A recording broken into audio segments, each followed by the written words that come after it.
sem sombra de dúvida que pode haver um caminho de pressão. Inclusive foi anunciado que haverá uma missão da OEA para o Brasil para fazer uma avaliação das ameaças, né, que vão muito além das ameaças já à liberdade de expressão. Não existe mais liberdade de expressão no Brasil. E obviamente que há uma briga interna, porque o Brasil também tem um peso muito grande na OEA, né? Mas sim, esse é um dos caminhos que podem ser utilizados para colocar pressão em relação aos abusos de autoridade, a falta, né, de direitos básicos dos brasileiros dos últimos vários anos, as prisões arbitrárias, a censura, a perseguição política. Fala pessoal, sejam bem-vindos! Começando mais um vídeo recheado de informações importantíssimas. Mas antes, inscreva-se agora mesmo no canal, deixe o seu like e compartilhe esse vídeo com o máximo de pessoas. Assim você vai estar me ajudando demais. Giro na tela e notícias a seguir.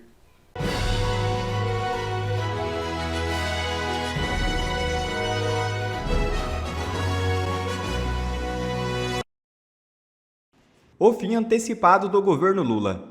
O governo do presidente Luiz Inácio Lula da Silva enfrenta uma tempestade política e econômica que pode antecipar o seu declínio.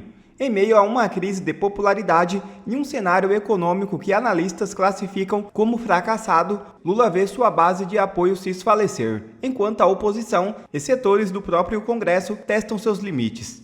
Pesquisas recentes revelam um declínio significativo na aprovação de Lula, tradicionalmente um bastião do petista. O Nordeste registra queda na popularidade do presidente. Segundo levantamentos, a aprovação do governo caiu para 47%, enquanto a desaprovação subiu para 49%, tornando-se a primeira vez na história que a rejeição supera a aprovação. Os motivos para essa virada negativa são diversos. A inflação persistente, o aumento dos preços dos alimentos e combustíveis, a crise do PIX e a percepção de que o governo não entrega o que prometeu. Além disso, a comunicação falha do Planalto tem dificultado a defesa de suas políticas, alimentando a sociedade insatisfação popular. Se a crise de imagem já preocupa, o desempenho econômico do governo é ainda pior.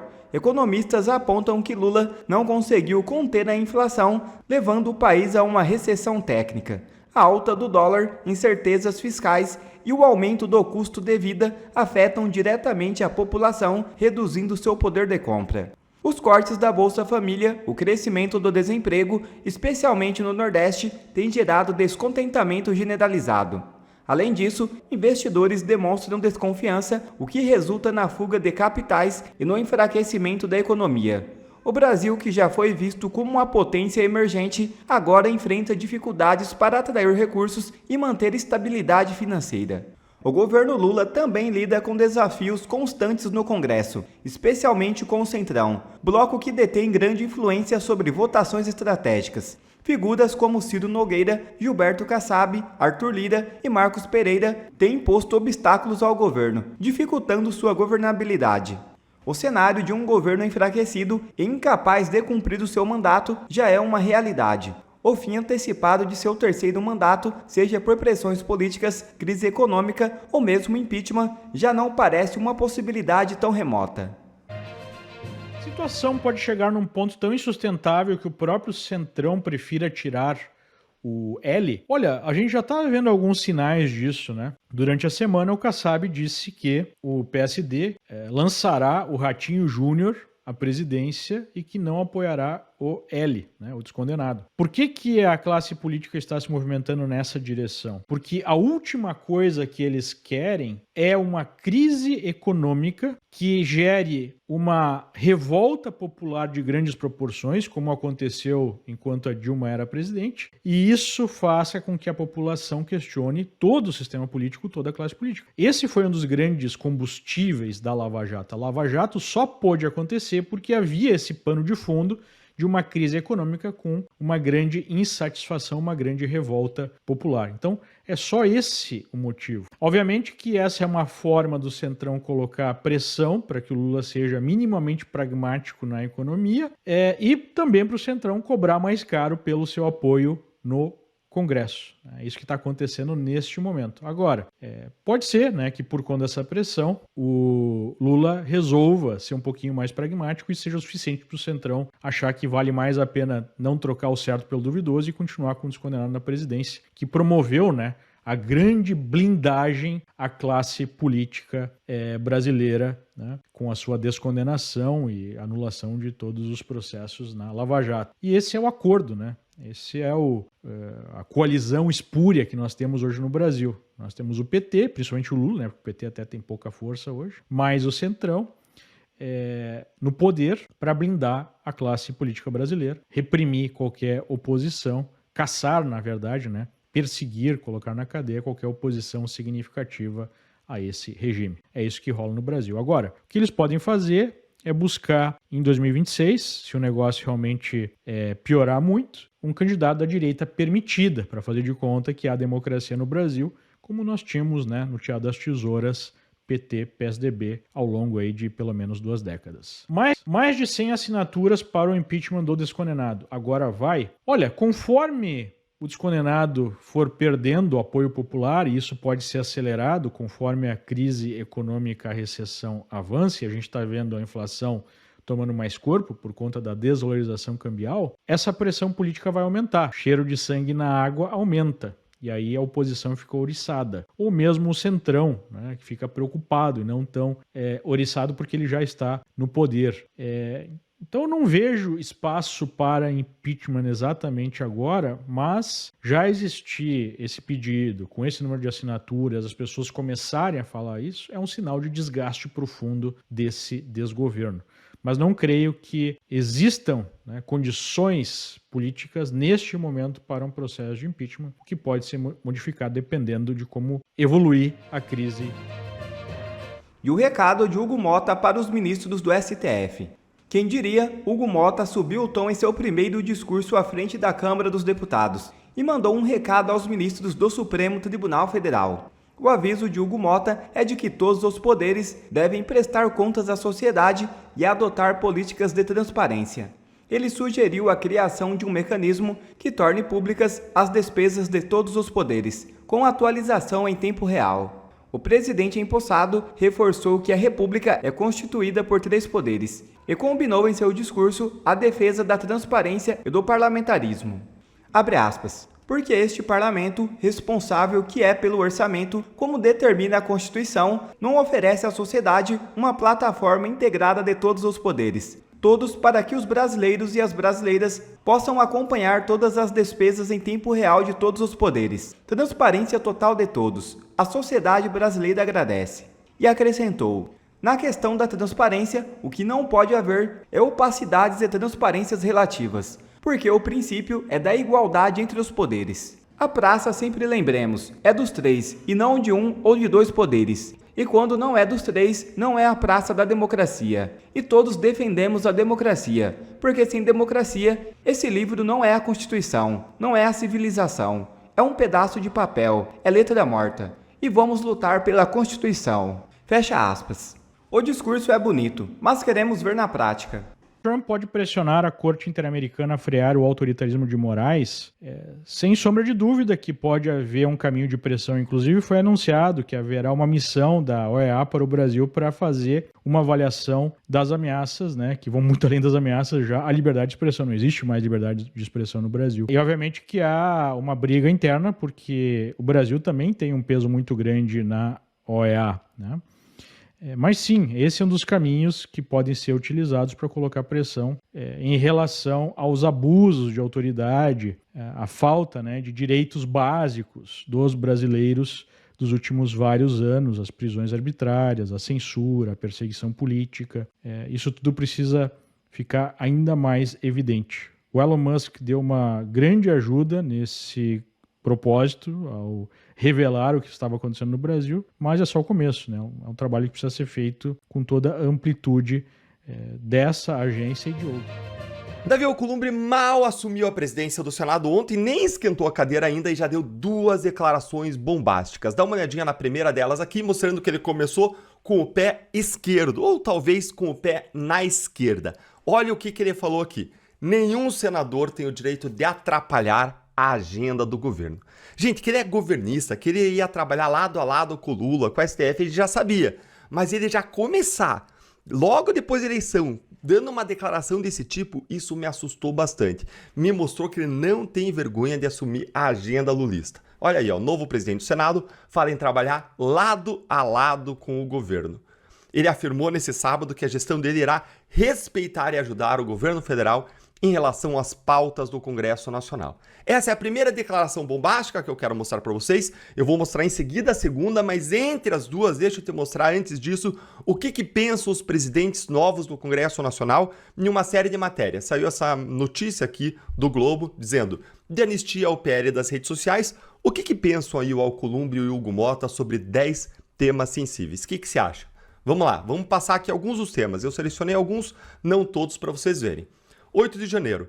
O que disse Hugo Motta? Tivemos um episódio triste, mas também não podemos permitir que injustiças sejam cometidas, como pessoas que têm levado condenações acima daquilo que seria justo. O que eu quero que vocês observem nessas declarações? Os dois são muito sabonete. Não é à toa que eles conseguiram ser eleitos aí, claro que por uma série de interesses, mas conseguiram ser eleitos com apoio da direita, da esquerda. Eles são bem sabonetes. Isso me mostra que, na verdade, lá no frigir dos ovos, eles vão tomar a decisão pauta a pauta, de acordo com os interesses do momento, de acordo com aquilo que beneficia eles, os aliados no momento, de acordo com as conveniências. Então, olha aí, ele coloca um pé em cada canoa em relação à anistia. Isso me indica que é uma sinalização, mas, como a gente já mostrou aqui em outros vídeos, ele não deve avançar e pautar a anistia. E tem a declaração ainda bombástica do Alcolumbre que eu vou mostrar para você sobre isso. Olha o que o Alcolumbre disse: acompanhei aquilo, um absurdo, repudiei veementemente, falando do 8 de janeiro. No caso dele aqui, sem uma sinalização mais favorável à anistia, tá? Emendas. O que eles pensam de emenda? Gente, emenda parlamentar é uma fatia do orçamento da União que é gerenciada pelo Congresso Nacional. Os deputados indicam para onde vai o dinheiro, usando isso para conseguir apoio dos prefeitos, apoio de vereadores, apoios de cidades e para conseguir voto. E é claro que eles iam lutar com unhas e dentes pelas emendas parlamentares, senão eles nem seriam eleitos presidente da Câmara e do Senado. Então, tanto aí Alcolumbre quanto o Motta deram declarações muito fortes aí defendendo as emendas parlamentares. Reforma tributária. Os dois são favoráveis à reforma tributária aprovada pelo Lula, que, como disse, não sou eu, Ricardo Amorim, grande economista, vai aumentar aí a carga tributária dos serviços enormemente no nosso país. PL das redes sociais. Finge a surpresa, os dois sinalizam favoravelmente ao PL das redes sociais. Olha aqui o que disse o Motta. Rotularam o projeto de uma forma que inviabilizou o ambiente político da sua votação. Ele lamentando que não avançou, que não foi aprovado esse projeto da censura. Existe uma cobrança, principalmente dos partidos mais à esquerda, de que esse tema seja uma prioridade. E Alcolumbre, ele é favorável à regulamentação das plataformas e afirmou que é preciso colocar um fim no caos provocado pelas fake news, quando a gente sabe que esse discurso todo só encobre o que eles realmente querem, que é a censura. Ninguém será censurado, porém todos serão responsabilizados pelas mentiras que propagarem. O que a gente vê hoje é uma atuação seletiva nessa área. Correm atrás para perseguir a direita, como eu vou mostrar para vocês na aula que eu vou dar na terça-feira, a aula magna, já vou falar para você dela, mas eles deixam a esquerda falar o que quer.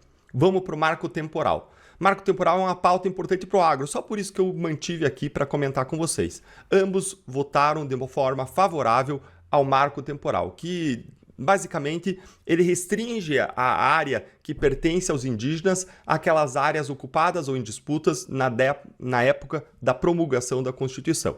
Para ser resumo muito apertado aqui, tá, gente? Grosso modo, foram favoráveis a uma pauta importante para o agro.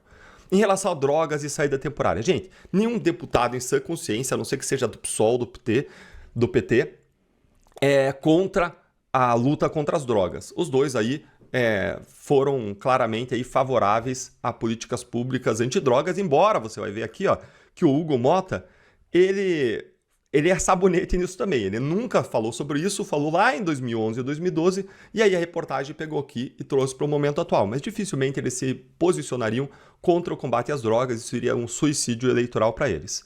Privatizações. Ambos atuaram favoravelmente à privatização da Eletrobras, mas daquele jeito sabonete, indicando que era um caso concreto, que eles iam votar naquele caso em favor e não sinalizando de modo mais geral serem favoráveis à privatização de modo amplo, tá? Relação com o governo. Como eu disse, ambos governistas. A gente sabe que um votou 80% com o governo, o Alcolumbre, e o outro, Mota, votou 90% com o governo, mais até do que o PSOL. E aqui você vê o Hugo Mota dizendo: não estamos compromissados em fazer oposição por oposição. E o Alcolumbre, você já viu as declarações bombásticas que acabei de mostrar, sinalizando o apoio aí irrestrito ao governo federal. Aliás, foi ele que indicou o Valdez Góes para o Ministério da Integração e Desenvolvimento Regional, que é responsável por grande parte da destinação das emendas parlamentares. Além de tudo isso, ele tem sido uma ponte de diálogo entre os senadores e o próprio governo Lula. É um braço do governo Lula no Congresso. Relação com o Supremo. Hugo Mota tentará buscar distensionar. Gente, como que vai distensionar sem enfriar o Supremo? Não tem como, vai baixar a cabeça pro Supremo, não tenho dúvida. Alcolumbre, você já sabe, a relação dele é uma das melhores possíveis, é amigo do Alexandre de Moraes. E é por aí, pessoal. Eu queria selecionar essas pautas, mostrar para vocês, e agora vamos para outra declaração bombástica do Alcolumbre, dada ontem, mal assumiu. Olha o que ele falou do projeto da anistia. Esse assunto, o projeto de anistia, não vai pacificar o país. Olha aqui. O senhor está o tempo todo dizendo que deve haver uma sintonia da pauta do Legislativo com a pauta das ruas. Eu senti falta nessa eleição, tanto aqui como na Câmara, já que foram candidaturas praticamente únicas, de um debate sobre visão de Brasil. Qual é a visão? E aqui só falava assim, anistia sem anistia, anistia sem anistia. Pessoalmente, eu acredito que isso não é uma pauta das ruas. Eu desafio qualquer um a tomar média em 10 botequins, se algum popular vai falar disso. O popular, como o senhor disse, está querendo falar de inflação de alimentos, segurança, que é um tema também que inexistiu nessa campanha, transporte, enfim, trabalho.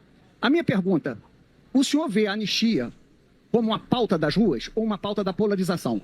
Otávio, eu concordo integralmente com o que você falou. E eu falo isso todo dia e toda hora e todo instante, que nós temos que nos dedicarmos à agenda que possa promover, vou repetir novamente, a pacificação do Brasil.